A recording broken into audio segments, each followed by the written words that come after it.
Hello, in this video I'm going to do two more questions on nuclear physics, particle physics, radioactivity and maybe a couple of other things depending on what they throw in the questions.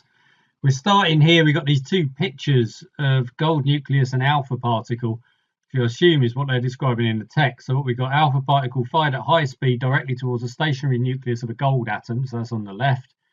At its distance of closest approach to the gold nucleus, the alpha particle stops and the gold nucleus has a small velocity, so that's what we've got on the right. They both got positive charges. Well, of course they do. So, A, explain why at this distance of closest approach, the gold nucleus has a velocity and the alpha particle does not. Right, so that's two things we have to explain. Let's start with the alpha particle then. So we want to be saying that there is a repulsive force. I'm not going to write all this out because you can see I've got very little space. So there's a repulsive force. So there is a, or you could say there is a force to the right acting on the alpha particle. So the alpha particle is going to slow, stop, and then move to the right. So closest approach, therefore, the closest approach is going to be when it stops. When stops. So that's what we can say on the first bit. So that's why we've got the alpha particle has no velocity. For the other part of, well, why does the gold nucleus have a velocity at that particular point in time? Well, there we're pointing to conservation of momentum. So we've got some momentum of the alpha particle here at the beginning, some momentum P. If that has become zero when it stopped, well, the gold nucleus must have that momentum P. So it's going to have a velocity at that point in order to satisfy conservation of momentum. Right, part B, figure 4.2 shows the alpha particle at its closest distance. Draw one electric field line from point A and one from point B and show the direction of the field. Right, so field lines come out at 90 degrees from the surface and they're going to move away from positive charges. So at A, it comes out at 90 degrees, but it has to curve off away from B. And then for B, it will come out at 90 degrees and curve off away from A. And then you draw the arrow in away from the positive charge. So that's fairly straightforward. C, show that the electrical force experienced by the alpha particle at its closest distance of 6 times 10 to the minus 14 meters is about 10 newtons. Gold nucleus has 79 protons and the alpha particle has 2. Okay, so we're using our F equals QQ over 4 pi epsilon 0 times r squared. So that's going to be 2 times 1.6 times 10 to the minus 19 multiplied by 79 times 1.6 times 10 to the minus 19. We're going to then need to divide that by 4 pi multiplied by 8.85 times 10 to the minus 12. That's our permittivity of free space. And then we have to square this. So that's going to be 36 times 10 to the minus 28. So in terms of our powers of 10, we got minus 40 on the bottom and minus 38 on the top. So that's all going to disappear and leave us with 100. So let's get rid of all of those. Just makes it easier when we go to the calculator. So that's got to be multiplied by 100. So yeah, let's just go and type it all in. We've got 2 times 79 times 2.56. So that's what we got on top. I'll put the 100 in at the end. Divided by 4. Divided by pi, divided by 36, divided by 8.85, and then multiplied by 100, and that is 10.1. So 10.1 newtons, which equals 10 newtons. So that's what they wanted, so which is always satisfying. On figure 4.3, so the graph we got over here, sketch a graph to show the variation of the electrical force on the alpha particle with distance.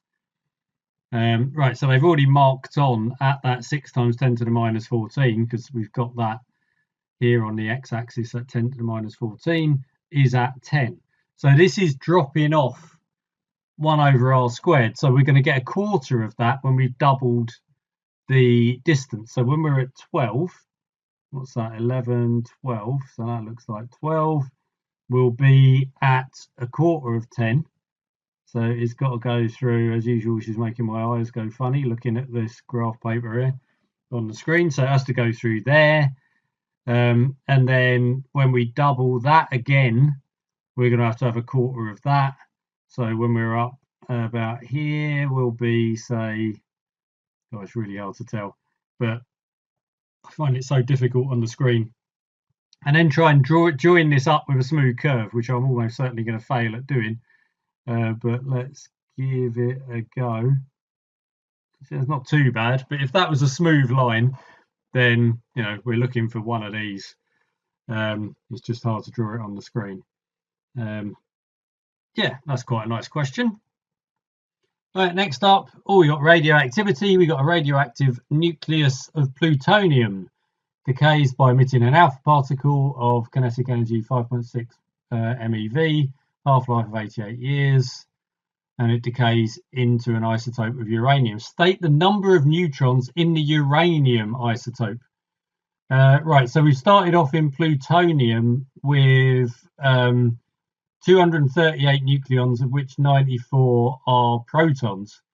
So that means we've got 144 neutrons, and then we're losing 2 from the alpha particle. So we've got 142 that are left. So 142. Mass of the alpha particle is that. Show that the kinetic energy of the alpha particle is around about that. So we've got 5.6 MeV. So that's 5.6 times 1.6 times 10 to the minus 13. And that has got to be equal to a half mv squared, whereas the m 6.65 times 10 to the minus 27 multiplied by v squared. So we just need to start tapping all of that into the calculator, and that's going to give us what v squared is. And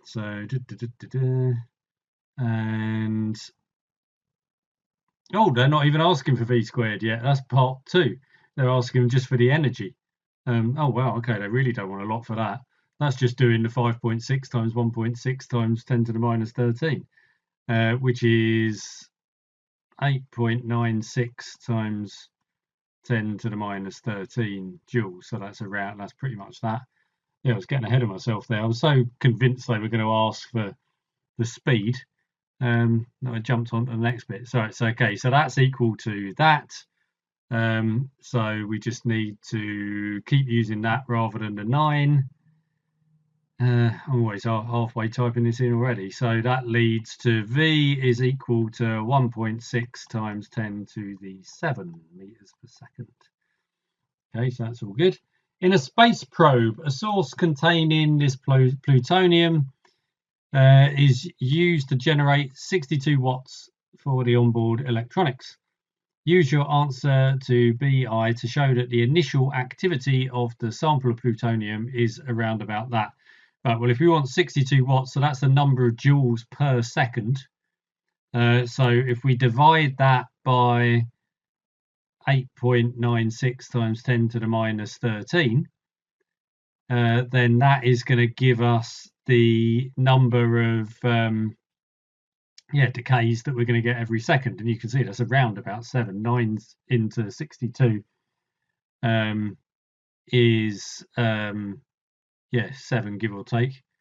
So yeah, we're coming out at, what is that, 6.92 times 10 to the 13, which is around about 7. So yeah, we're just dividing that through. Cool, so that's good. Calculate the decay constant. So our decay constant is log 2 divided by the half-life. We've done that quite a few times before. So that is, where's our half-life? They said that in years somewhere. I can't see where it is now. Oh, here we go. 88 years. Log 2, 88 times 3.16 times 10 to the 7. So it's just another one to type in. There's a lot of calculator work in all this, but nothing particularly challenging. 2.49 times 10 to the minus 10. So yeah, seconds to the minus 1. So that's done that one. And then finally, the molar mass of plutonium-238 is 0.24 kilograms. Calculate the number of plutonium-238 nuclei in the source. Okay, so we've got, and then the mass, right? Okay, yeah, so it's the usual thing. So our activity is equal to decay constant times the number of nuclei, so that's 6.92 times 10 to the 13. That was our activity. The decay constant 2.49 times 10 to the minus 10. So that gives us that n is equal to 2.78 times 10 to the 23. We've done this calculation so many times, and now we have to divide that by Avogadro's constant to get the number of moles, and then multiply it by the molar mass, and that will give us the mass of plutonium in the source, which comes out at 0.11 kilograms. We've done all of those calculations lots of times, so that is just going over what we already know just to make sure that we're pretty slick at it. So yeah, another couple of questions done.